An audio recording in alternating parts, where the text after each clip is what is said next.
मैं चंदेश्वर सर आज के इस सेशन में, आज की इस क्लास में आप जानने वाले हैं प्रेजेंट टेंस को। टेंस का जो फर्स्ट पार्ट प्रेजेंट टेंस है उससे रिलेटेड सभी तरह के सेंटेंसेस को जानने वाले हैं। प्रेजेंट टेंस के कितने पार्ट्स हैं, प्रेजेंट टेंस को कितने भागों में बांटा गया है और वे भाग कौन कौन से, वे पार्ट कौन कौन से हैं। तो आइए देखते हैं। सबसे पहले प्रेजेंट टेंस को समझते हैं। प्रेजेंट टेंस किसे कहते हैं, एक छोटे से डेफिनेशन के माध्यम से इसको जानते हैं। The change in the form of a verb according to present time is called present tense. Hindi में कहने का मतलब ये है कि वर्तमान समय के अनुसार क्रिया के रूप में परिवर्तन को क्या कहते हैं, वर्तमान काल कहते हैं, प्रेजेंट टेंस कहते हैं। और इसके कौन कौन से पार्ट्स हैं उसको समझ लेते हैं।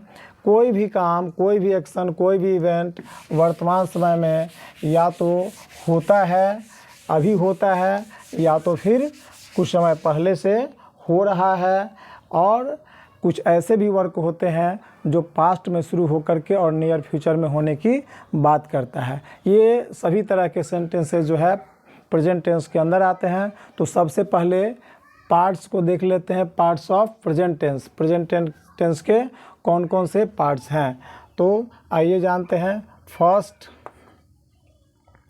फर्स्ट पार्ट है प्रेजेंट इंडेफिनिट। क्या है? Present indefinite. इसका दूसरा नाम प्रेजेंट सिंपल प्रेजेंट भी है। क्या है? सिंपल प्रेजेंट भी कहते हैं। क्या कहेंगे इसको? Simple present tense. दूसरा है प्रेजेंट कंटिन्यूअस। क्या है? Present continuous. इसी का दूसरा नाम है प्रेजेंट इम्परफेक्ट।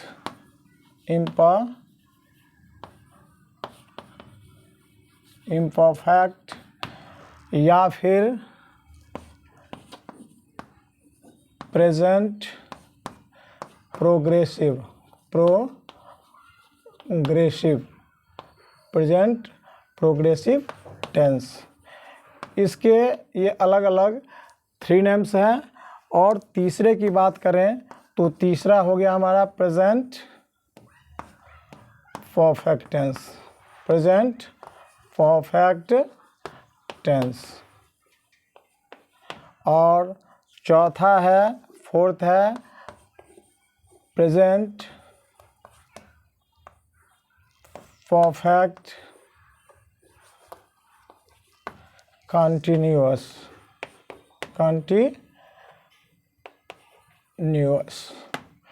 तो आपने देखा कि प्रेजेंट टेंस के जो 4 पार्ट्स है, 4 काइंड्स है, वो कौन कौन से हैं? प्रेजेंट इंडेफिनिट, जिसको सिंपल प्रेजेंट टेंस भी कहा जाता है। दूसरा सेकेंड हो गया प्रेजेंट कंटिन्यूअस, जिसको प्रेजेंट इम्परफेक्ट या फिर इसके तीसरे नेम प्रेजेंट प्रोग्रेसिव टेंस के नाम से जानते हैं। और चौथा हो गया प्रेजेंट परफेक्ट टेंस। और जो चौथा है, तीसरा हो गया प्रेजेंट परफेक्ट और चौथा जो है प्रेजेंट परफेक्ट कंटिन्यूअस हो गया। तो ये 4 जो अलग अलग पार्ट्स है, ये 4 तरह के सेंटेंसेस को अलग अलग तरीके से बताता है, अलग अलग तरीके से एक्सप्रेस करता है और अलग अलग तरीके से दर्शाता है। और हम देखते हैं इसके आगे कि ये जो फर्स्ट पार्ट है इसका प्रेजेंट इंडेफिनिट, इसकी पहचान आपको पहले भी बताया गया है प्रीवियस वीडियो में, और एक बार फिर से देख लेते हैं। और चारों के अलग अलग जो है जो इसकी आइडेंटिटी है, इसके जो सिंबल हैं, इससे जुड़े हुए जो स्ट्रक्चर है और सेंटेंसेज है, उसको हम जानने की कोशिश करते हैं। चलिए आगे बढ़ते हैं, देखते हैं।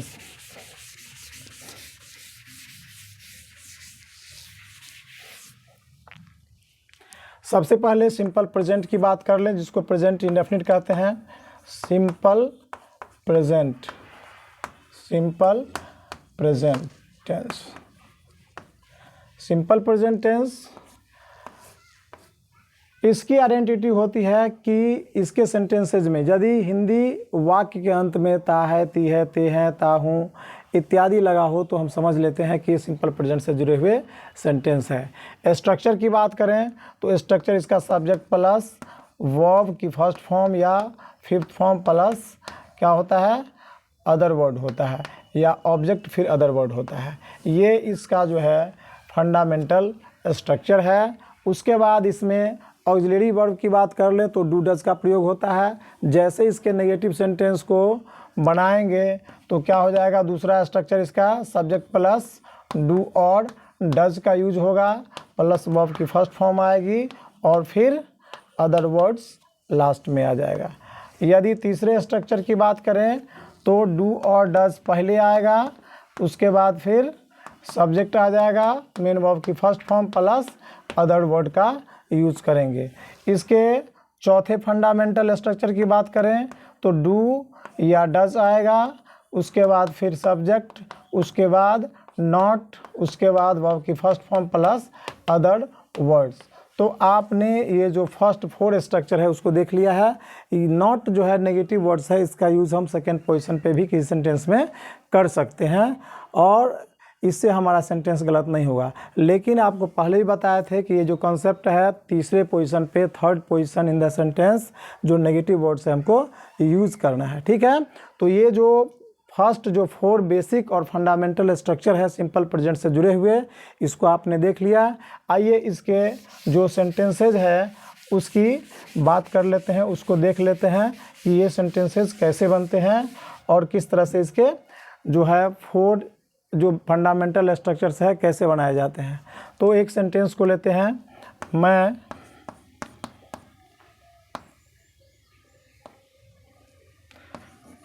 अंग्रेजी बोलता हूँ, मैं अंग्रेजी बोलता हूँ। अब देख लीजिए, अंग्रेजी बोलता हूँ, बोलती हूँ, एक्सेट्रा जैसे जिस तरह से आप सेंटेंसेस को ले लेंगे कोई दिक्कत नहीं है, या वे लोग अंग्रेजी बोलते हैं, कोई भी सेंटेंस है। ये सिंपल एक है सब्जेक्ट प्लस वर्ब और ऑब्जेक्ट, इसमें 3 जो है पार्ट्स हैं इसमें, और ये छोटा सेंटेंस है। चलिए इसको देख लेते हैं क्या हो जाएगा। सबसे पहले मैं को इंग्लिश में क्या कहते हैं, आई। मैं के लिए यूज़ क्या होता है, आई, और आई के बाद क्या होगा, सब्जेक्ट के बाद क्या होगा हमारा, वर्ब होता है। चूँकि subject plus verb plus object होती है, इसका जो स्ट्रक्चर क्या होता है, subject plus verb plus object होता है। तो वर्ब क्या इसमें बोलना है, तो आई के साथ क्या लगता है, स्पीक फर्स्ट फॉर्म लगेगा, और क्या बोलते हैं, इंग्लिश बोलते हैं। तो क्या हो जाएगा, आई स्पीक इंग्लिश। अब देखते हैं इसके नेगेटिव फॉर्म की बात कर लें तो मैं अंग्रेजी नहीं बोलता हूँ, क्या हो जाएगा, I do not speak English. क्या हो जाएगा, आई डोंट या do not speak English, speak English. चलिए यदि इंटेरोगेटिव की बात कर लें, डोंट जो है डू नॉट का कॉन्ट्रैक्टेड फॉर्म है, पहले से पता है आपको। यदि इसके इंटेरोगेटिव सेंटेंस की बात कर लें तो डू आई स्पीक इंग्लिश। यदि उसके इंटेरोगेटिव नेगेटिव की बात कर लें, डू आई नॉट या डोंट आई स्पीक इंग्लिश। और यदि इसके WH जो फॉर्म है उससे बनने वाले सेंटेंस है उसकी बात कर ले तो why do I speak English, why do I not, how do I speak English, how do I not speak English. इस तरह से आप सेंटेंसेस को बना सकते हैं। सबसे बनाने सेंटेंस की प्रैक्टिस करने की बात आती है तो सबसे आसान तरीका है, आपने जो टेबल देखा था पर्सन से रिलेटेड टेबल था, फर्स्ट सेकेंड और थर्ड पर्सन, एक बार उसको फिर से देख लीजिए। पर्सन जिसको हम हिंदी में क्या कहते हैं, पुरुष कहते हैं, इसके टेबल को एक बार फिर से समझ लीजिए। और सेंटेंस को ट्रांसलेशन में फ्लुएंट होने के लिए इस तरीके का आप जो है अवश्य जो है यूज़ करें, इस्तेमाल करें। जैसे कि फर्स्ट पर्सन,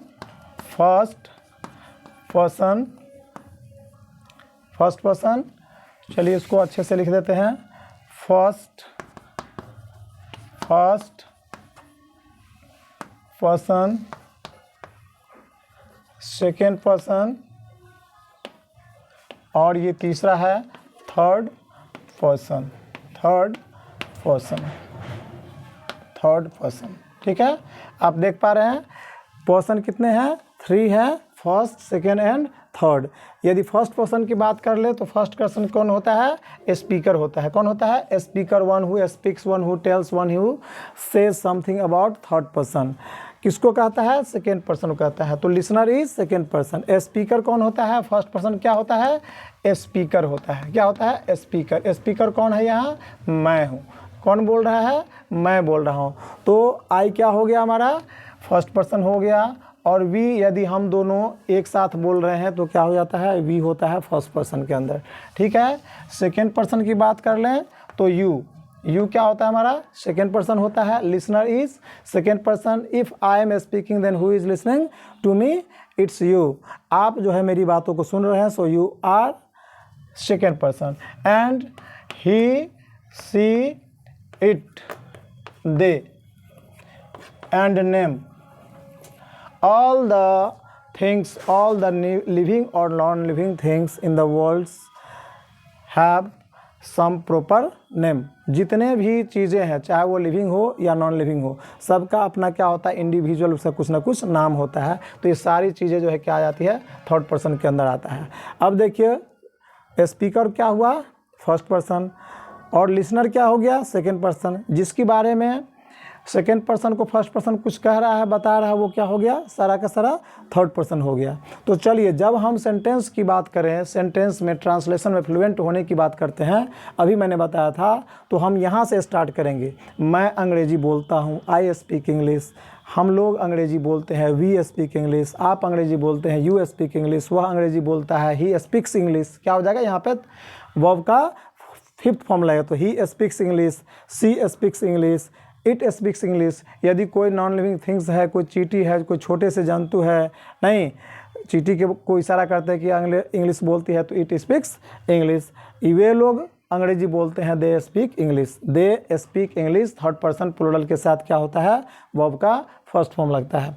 यदि कोई नाम है, नेम सिंगुलर भी हो सकते हैं, प्लूरल भी हो सकते हैं। अकॉर्डिंग टू सिंगुलर और प्लूरल हम मेन वर्ब का जो क्या है? बेस फॉर्म या फिफ्थ फॉर्म यूज़ करेंगे। मोहन अंग्रेजी बोलता है, मोहन स्पीक्स इंग्लिश। मोहन और सोहन अंग्रेजी बोलते हैं, Mohan and Sohan speak English. तो आपने देख लिया कि किस तरह से एक सेंटेंस को आपने सोचा और विदाउट पेन एंड कॉपी जो है आपने क्या किया? कई सारे सेंटेंसेस को देख लिया। ये तो था सिर्फ का सिर्फ अफर्मेटिव सेंटेंस था। यदि इसके नेगेटिव की बात कर लें तो ठीक उसी को दोहरा देना है। उसी सेंटेंस को, एक सेंटेंस को क्या करना है? फिर नेगेटिव फॉर्म में ले आना है। मैं अंग्रेजी नहीं बोलता हूँ, आई डोंट स्पीक इंग्लिश। हम अंग्रेजी नहीं बोलते हैं, वी डोंट स्पीक इंग्लिश। आप अंग्रेजी नहीं बोलते, यू डोंट स्पीक इंग्लिश। वह अंग्रेजी नहीं बोलता, ही डजंट स्पीक इंग्लिश। वह अंग्रेजी नहीं बोलती है, सी डजंट स्पीक इंग्लिश। कोई निर्जीव या छोटे से जीव है, उसको इशारा करते हुए बोलते हैं कि अंग्रेजी नहीं बोलती है। कि कोई चींटी है या अंग्रेजी नहीं बोलती है, तो it does not speak English. यदि वे लोग अंग्रेजी नहीं बोलते हैं, बहुत सारे लोग हैं, 2 4 5 लोग, उसके तरफ इशारा उसके बारे में कहते हैं कि वे लोग अंग्रेजी नहीं बोलते हैं, तो दे डोंट स्पीक इंग्लिश। और कोई नाम है, 1 है, 2 है, 4 है, तो सब्जेक्ट के अकॉर्डिंग हम क्या करेंगे? मेन वर्ब का बेस फॉर्म या तो फिर उसके फिफ्थ फॉर्म को यूज़ करेंगे। मोहन अंग्रेजी नहीं बोलता है, Mohan doesn't speak English. Mohan और सोहन अंग्रेजी नहीं बोलते हैं, तो Mohan and Sohan don't speak English. आपने देख लिया कि एक सेंटेंस को आपने सोचा और कई तरह से जो है आपने उसके ट्रांसलेशन को बनाया। तो विदाउट पेन और कॉपी आप चाहे तो इसको ज़्यादा से ज़्यादा, अधिक से अधिक प्रैक्टिस कर सकते हैं और अपने ट्रांसलेशन को अपने जो इंग्लिश है उसके स्किल को आप बिल्कुल ही फ्लुएंट और स्मूथ बना सकते हैं। चलिए आगे बढ़ते हैं। प्रेजेंट कंटिन्यूअस की बात कर लेते हैं। किसकी बात कर लेते हैं? प्रेजेंट कंटिन्यूअस की बात कर लेते हैं। प्रेजेंट कंटिन्यूअस की बात करेंगे, उससे पहले एक और ज़रूरी है, इसमें एक ज़रूरी बातों को जानना है। ये तो था जो सिंपल प्रेजेंट से जुड़े हुए सेंटेंस है, उसकी बात अभी मैंने किया था, उससे जुड़े हुए। लेकिन आपको एक और प्रीवियस वीडियो में आपने देखा होगा, इसके बहुत सारे एडवांस स्ट्रक्चर भी होते हैं जो कि सिंपल प्रेजेंट से जुड़े हुए होते हैं। उसमें से जो मेन जो आपका कुछ स्ट्रक्चर है उसकी बात कर लेते हैं। जैसे कि मैं अंग्रेजी बोलना जानता हूँ। मैं अंग्रेजी बोलना जानता हूँ।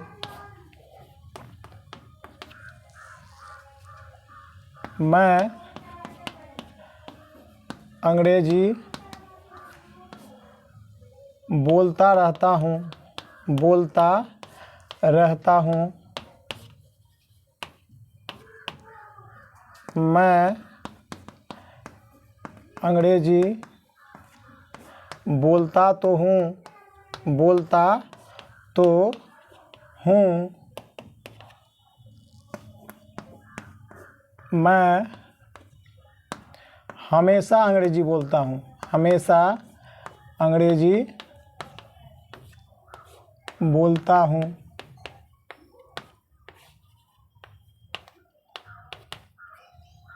मैं अंग्रेजी ही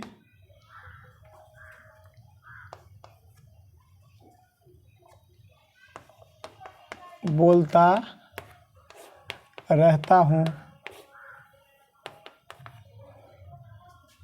मुझे अंग्रेजी बोलना है, बोलना है, या फिर बोलना पड़ता है। एक ही बात हुई, मुझे अंग्रेजी बोलना है या फिर बोलना पड़ता है, बोलना पड़ता है। उसके बाद मैं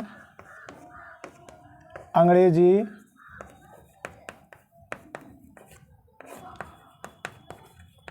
बोलना चाहता हूँ, चाहता हूँ।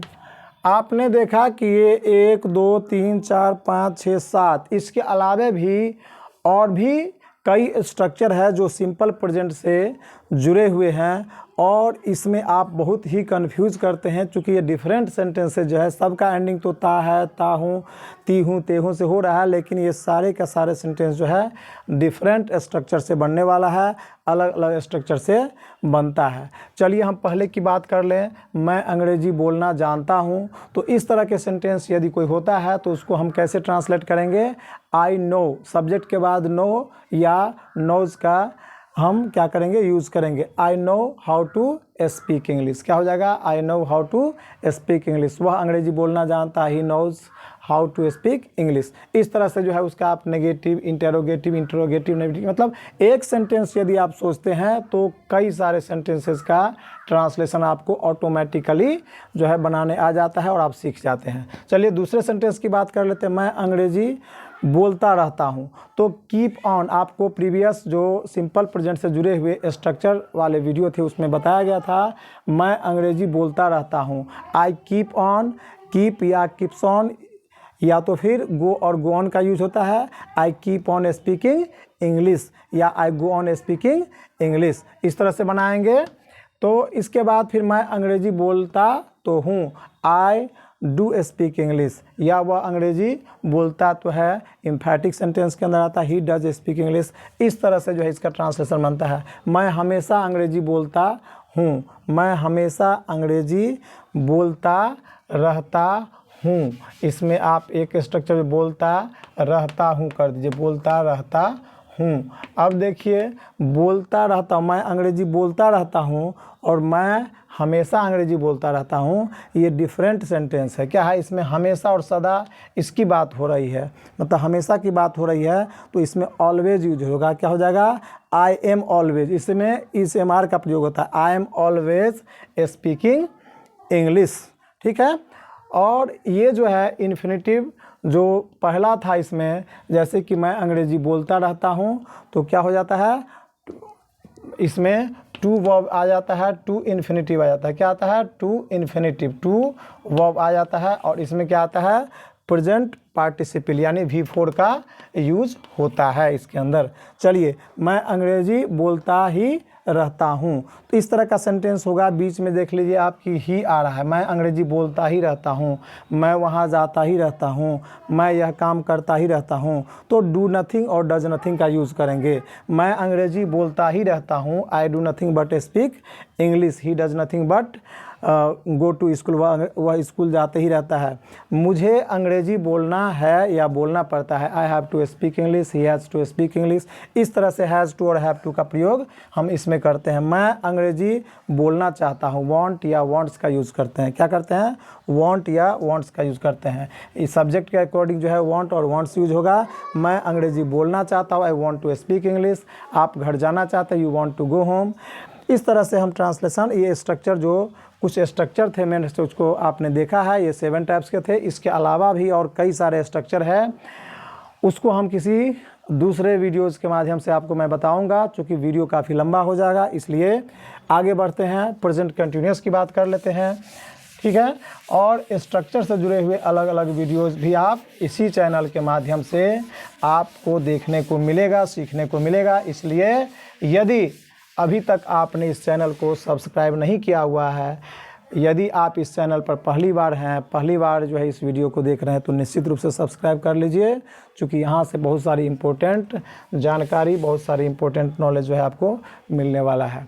चलिए, दूसरा जो सेकेंड पार्ट है इसका, प्रेजेंट कंटिन्यूअस, जिसको हम प्रेजेंट प्रोग्रेसिव और प्रेजेंट इम्परफेक्ट के नाम से जानते हैं, उसको देख लेते हैं।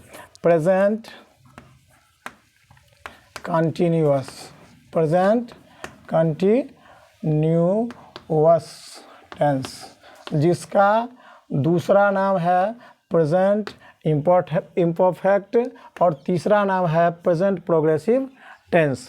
तो इसकी बात कर लेते हैं। इसमें क्या होता है? Subject plus is am are की बात होती है। किसकी बात होती है? इज एम आर की बात होती है, प्लस वर्ब की फोर्थ फॉर्म आता है present participle form, plus other words हम यूज़ करते हैं। ये इसका पहला स्ट्रक्चर हो गया। दूसरे स्ट्रक्चर की बात करें तो इज एम आर के बाद नॉट लगा देंगे। तीसरे की बात करें, इज एम आर शुरू में आ जाएगा। अलग अलग जो है सेपरेट इसके वीडियोस बने हुए हैं। आप इसी चैनल पर जो है उसको सर्च करके प्रेजेंट कंटिन्यूअस, उसमें आप डिस्क्रिप्टिव नॉलेज का देख सकते हैं। फिलहाल इसके एग्जाम्पल को ले लेते हैं। एग्जाम्पल को लेते हैं, मैं अंग्रेजी सिखा रहा हूँ, मैं अंग्रेजी सिखा रहा हूँ। इसमें कोई भी काम जो है जस्ट पास्ट में स्टार्ट होता है और प्रेजेंट में क्या होता है? कंटिन्यू होता है। तो ऐसे सेंटेंसेस को हम क्या कहते हैं? प्रेजेंट कंटिन्यूअस टेंस कहते हैं। और इसका ट्रांसलेशन हम किस तरह से बनाएंगे? Subject plus is am are plus verb की फोर्थ फॉर्म और प्लस अदर वर्ड से बनाएंगे। तो देखते हैं आई के साथ क्या लगेगा? एम, और क्या हो जाएगा? सिखाना क्या होता है? टीचिंग। क्या होता है? Teaching. I am teaching English. क्या बनेगा? I am teaching English. Second negative की बात कर लें तो I am not teaching English, am I teaching English, am I not teaching English, how am I teaching English, how am I not teaching English. ये 6 type से इस तरह से आप ट्रांसलेशन बना सकते हैं। You have to think a single sentence and make different 6 type of sentence and etcetera. ठीक है, तो चलिए आगे बढ़ते हैं।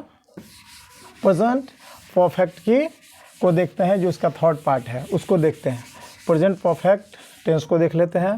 प्रेजेंट परफेक्ट टेंस किसे कहेंगे? वैसा सेंटेंस जो पहले ही शुरू हो, पास्ट में शुरू हो करके और वर्तमान में क्या हो? कोई एक्शन फिनिश हो गया हो। जो जस्ट पास्ट में स्टार्ट हो कोई एक्शन, कोई इवेंट, कोई स्टेट, और अभी प्रेजेंट में क्या हो? फिनिश हो चुका हो। वैसा सेंटेंस जो है प्रेजेंट परफेक्ट टेंस के अंदर आता है। एक सेंटेंस को ले लेते हैं। इसका जो पहचान है क्या है? चुका है, चुकी है, आया है, गया है, लिया है, दिया है, ये है, ये है, ये सारे हैं। ठीक है, तो चलिए इसको देखते हैं। इसका स्ट्रक्चर क्या होता है? सब्जेक्ट प्लस हैज़ और हैव होता है, प्लस वर्ब की third form plus other word होता है। एग्जाम्पल की बात कर लें, इसका ये फर्स्ट स्ट्रक्चर है। बाकी जो है और स्ट्रक्चर आपको देखने को मिलेगा। इसके सेपरेट वीडियोज बने हुए इस चैनल पर, उसको सर्च कर लीजिएगा। प्रेजेंट परफेक्ट टेंस से जुड़े हुए आपको उसमें डिटेल्स मिलेगा। चलिए इसके एग्जाम्पल को देख लेते हैं। मैंने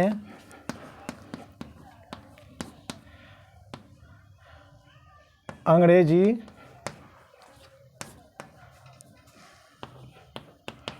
पढ़ाया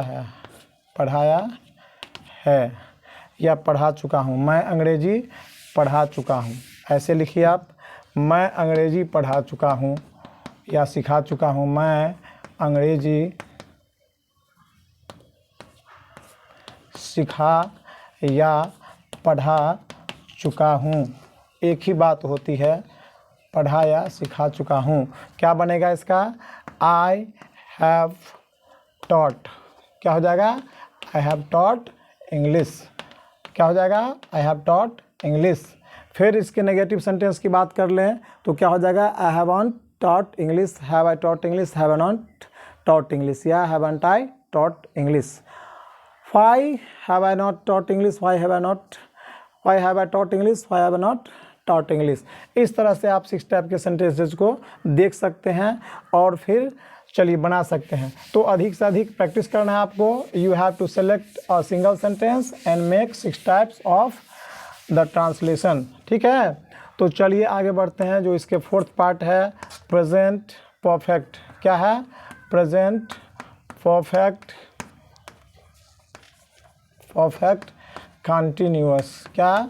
continuous tense, present perfect continuous tense. इसमें उस तरह के सेंटेंस आते हैं कि कोई भी एक्शन, कोई भी जो है इवेंट पास्ट में शुरू होकर के और प्रेजेंट में कंटिन्यू हो रहा हो और नियर फ्यूचर में तक होने की बात कर रहा हो, नियर फ्यूचर में जो है वो फिनिश होने वाला हो या नियर फ्यूचर में ख़त्म होने वाला हो, तो उसको हम क्या कहेंगे? प्रेजेंट परफेक्ट कंटिन्यूअस टेंस कहेंगे। इससे जुड़े हुए जो स्ट्रक्चर है उसकी बात कर लें तो सब्जेक्ट प्लस हैज़ और हैव का प्रयोग करते हैं। उसके बाद बिन लगता है प्लस वर्ब की 4th form plus object plus for या सिंस का यूज़ करते हैं प्लस अदर वर्ड और फिर फुल स्टॉप वगैरह लगता है। तो चलिए इसका एक एग्जांपल लेते हैं सेंटेंस का। मैं 1 घंटा से अंग्रेजी सिखा रहा हूँ। मैं 1 घंटा से अंग्रेजी सिखा रहा हूँ। इसको देख लीजिए क्या हो जाएगा?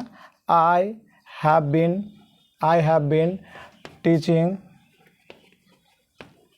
Been teaching English. 1 घंटा से पीरियड ऑफ टाइम है तो फॉर का यूज़ करेंगे।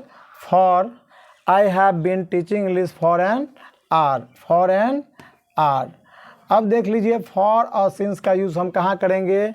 इसके प्रीवियस वीडियो जो separate video present perfect continuous tense का है उसमें फॉर सिंस का यूज़ मैंने बहुत ही अच्छे से और बिल्कुल आसान तरीके से बताया है। उस टेबल को देख लेना है, उससे समझ लेना है। चलिए आज के इस वीडियो में इतना ही। आपने प्रेजेंट टेंस के पार्ट्स, उसके डेफिनेशन और उसके जो स्ट्रक्चर है और उससे जुड़े हुए, उससे रिलेटेड जो सेंटेंसेज हैं उसके ट्रांसलेशन को आपने देख लिया। Now you have to practise more and more all types of present tense and be fluent, be smooth in English. So आज के वीडियो में इतना ही। आई होप कि आपको ये जितनी भी जानकारी इस वीडियो के माध्यम से, इस क्लास के माध्यम से मिली है उसको आप समझ गए होंगे और इसके सेपरेट वीडियोस को देखने के बाद और भी अच्छी तरह से आप समझ सकते हैं। बात रही स्ट्रक्चर की, जैसे बताया था कि सिंपल प्रेजेंट से जुड़े हुए बहुत सारे स्ट्रक्चर है, तो उसके लिए हम अलग से सेपरेट वीडियो बनाएंगे जिसमें उसके सारे के सारे स्ट्रक्चर को जो है बताएंगे और आपको इससे बहुत सारे बेनिफिट्स मिलेंगे। चलिए तो आज के वीडियो में बस इतना ही। यदि आप पहली बार इस चैनल पे है और ये वीडियो आपको पसंद आ रहा है तो निश्चित रूप से इसको क्या करिए, लाइक कर दीजिए और सब्सक्राइब कर लीजिए चैनल को और शेयर कीजिए। धन्यवाद।